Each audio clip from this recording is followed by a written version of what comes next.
About a week and a half ago, I had a really bad allergic rhinitis and a bad sinusitis. Got me really worried kasi syempre nasa pandemic tayo tapos may kasama kaming maliit na bata.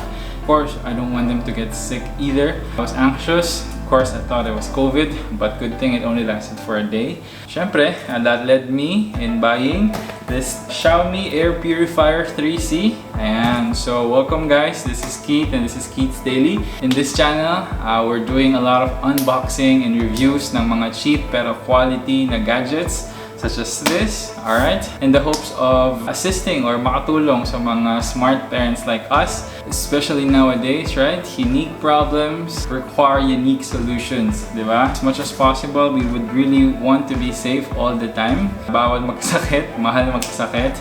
Lahat ng sakit ngayon could cause or could trigger the virus that's spreading around everywhere. Yun nga, thought of protecting or gawing mas virus-proof itong aming sala set or itong bahay by doing this or by buying this. It's actually our first time to buy an air purifier. Yeah, so hopefully it works, especially si Kay or yung wife ko.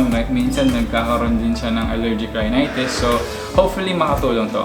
Alright, so let's talk about real fast bago natin to i-unbox kung ano bang ginagawa ng air purifier, no? So based on my research and syempre sa mga napanood touring videos, right? Pretty much what it does is that it's sucking out the dust, the particles, hair, and even mga follicles na nagkalat dito sa bahay that's spreading around or that's just flying around here. Especially dito sa sala namin, katapat lang namin yung bintana, and then it blows out fresh air in the hopes of, yun nga, mas maging purified yung air na hinihinga sa isang lugar or sa isang location. And of course, each air purifier would have its own coverage or meron siyang certain location lang or certain size ng room lang na pwede niyang i-purify. Our body here, right here, would kind of able to support 40 square meters of the floor or of the area. So, saktong-sakto na rin dito sa sala namin. Let's talk about its price point and where I got it from. So, itong purifier po na to is at 5,499. Nabili po namin ito sa Technopop dun sa Robinson's Galleria. So, shoutout po sa inyo dyan sa Technopop Galleria for assisting us and allowing us to test this bad boy right here. Alright, next, let's unbox. Sige, let's check what's in the box. Alright, here we go. Alright, so out of the box, of course, itong ating user manual. Alright, of course, from the box, ito, syempre, yung ating unit. Ayan, ito siya. Alright, so there you have it. Medyo minimalist yung design niya guys. Ayan yung harap. Alright.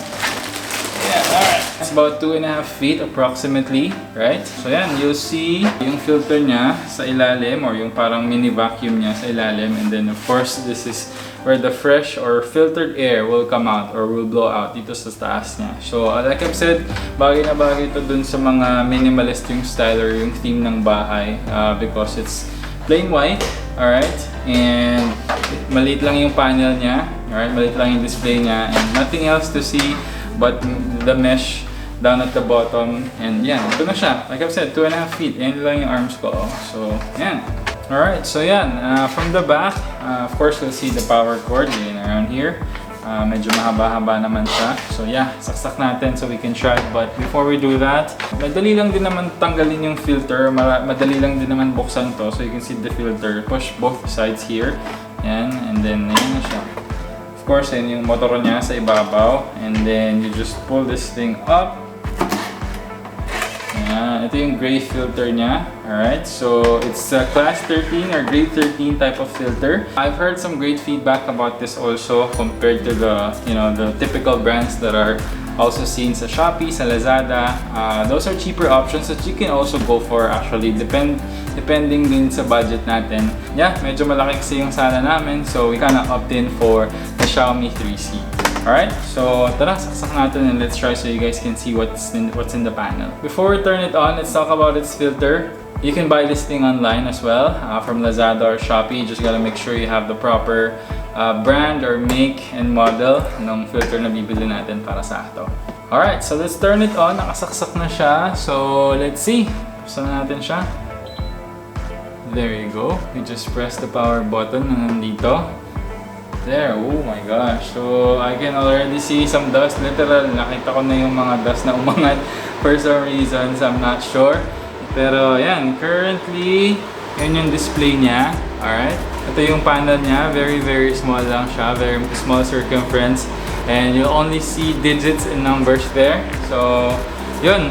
Like I've said, pasok ko sa mga naka-minimalist theme na bahay. Alright, so speaking about its functions and yung modes niya, ito currently, I think it's set to automatic. Meaning, kung ano yung nava-vacuum in niya, na particles dito sa mesh natin or na-filter in niya na particles dito sa vacuum natin, the mini vacuum natin, yun lang yung level of air that's gonna breathe out. So as you can see, or as you can hear actually, medyo maingay siya. I'm not sure if you guys can hear it. Pero let's try another mode. Let's see. Press lang natin dito sa left side. Alright, this is automatic. So yan. Sorry, correct me. Hindi automatic yung kanina. I think it's set to manual, yung unang mode natin. This is automatic. So since medyo, ayan, nakasara yung bintana natin, nakasara rin yung doors natin, and yung isang small window dyan, hindi ganun kalakas. Alright? So let's try another mode. Ito naman yung night mode. So thing is still working, right? I can still feel some air here. Pero yun nga, it's gonna go to its quietest. Kumbaga, ito yung pinaka mahinang volume niya. It's still going to work, don't get me wrong. It's still working out. Pero yun nga, since night mode siya or yung parang sleep mode, parang ganon. Yeah, tahimik siya. Alright, so hindi mabubulab yung tulog natin.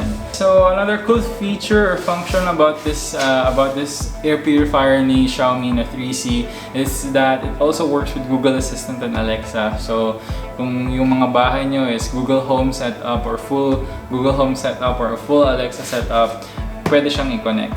But since I don't have that, dito natin siya i-connect sa Mi Home or Mi Connect app.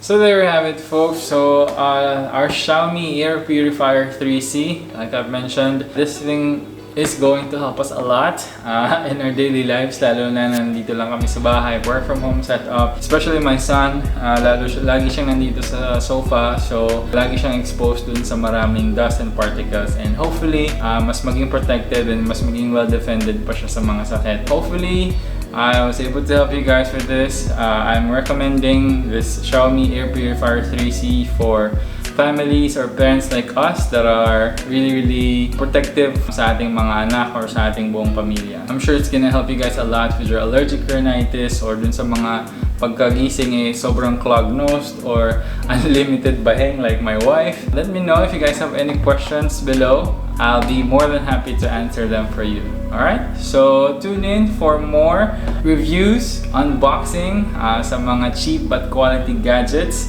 There you go. Maraming salamat for watching, and as always, don't skip ads and good vibes all the way. Peace out, yo.